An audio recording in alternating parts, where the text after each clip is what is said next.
back to your term as mayor. I mean, if you gave yourself a mark out of 10, what would it be? Oh, I'd give myself 11. No, in all seriousness, it's been a really tough gig. We've had an unprecedented global pandemic. We've had all the lockdowns and all the things that have had to go to that. We've had a whole range of different parliamentary reforms. We've had protests, and we've had the pipes breaking, which wasn't foreseen either. And then we've had a challenging political group to work with. First half of the term, really tough, and that, of course, has coloured people's perception of the whole term. But we did a review, got the council working far better. And the second half, we put the foot to the floor and got stuff done. Actually, the environment is much better. If you had to say one thing that was Andy Foster that made the difference and changed, what would it be in your term?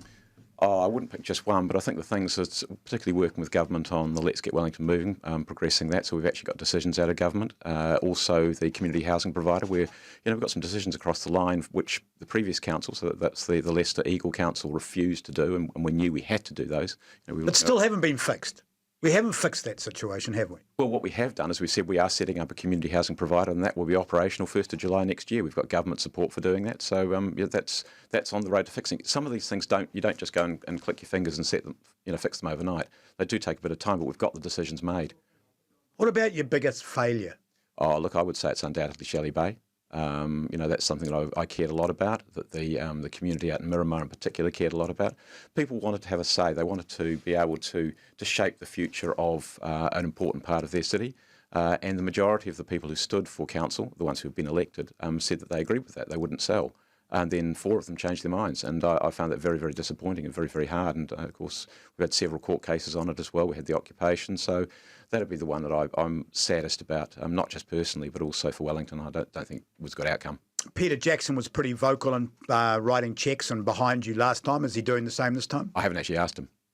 Okay. So do you feel that he might still support you, or the fact that he's lost his way on that, so he's gone? Yeah, that was the thing that he obviously said, Andy, you're doing the thing that I support on Shelley Bay, and supported me accordingly. So, of course, that's not really an issue at the moment, although we are faced with some decisions around the road, and it's the I told you so moment of a $20 to $30 million cost to try and fix a road up that probably we didn't need to.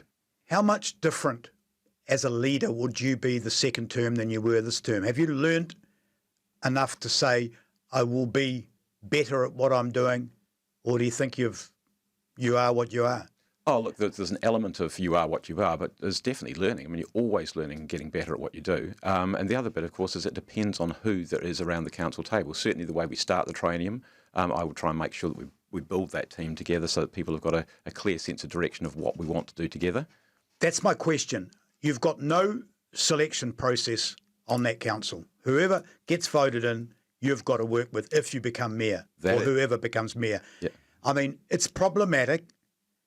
Can you give people that want to vote for you the confidence that you will be able to work with whoever's on that table and actually keep Wellington moving? Yeah, absolutely. What you've got to do is you've got to play the cards that you're dealt with, and you've got to work with those people. And so for me, it's been working essentially from the middle, because I've got people who are on the right, majority who are on the left, but working from that middle place to try and get the results that that Wellington needs. I don't agree with every decision that we've made, but the majority, yes, and we've got the mahi done. That's something that keeps going in the back of my head, because people will say to me in the street, Andy is a great guy, everybody likes him, but is he a leader? Well, I've had to lead it because I've had to try and get stuff done. So you look at the things we've got done over the last training, and they've been difficult things. I've already mentioned the Let's Get Wellington Moving, which was in a real But I don't think anyone can actually call that a success. Well, we are in a position which we've got a decision out of government. I mean, you can't just go and say we're going to rip into building a tunnel in the next 5 seconds. You've got to go and A, make the decision about what you're going to do, B, design it, and then go and build it. I want to bring up things like the crossing in Cobham Drive. Yep. 94, quoting you, 94% of the submissions were anti it. The bollards are up. It's about to start building. That sort of thing doesn't give people confidence, because you put it out to the public. The public came back and said, no, we don't want it. And guess what?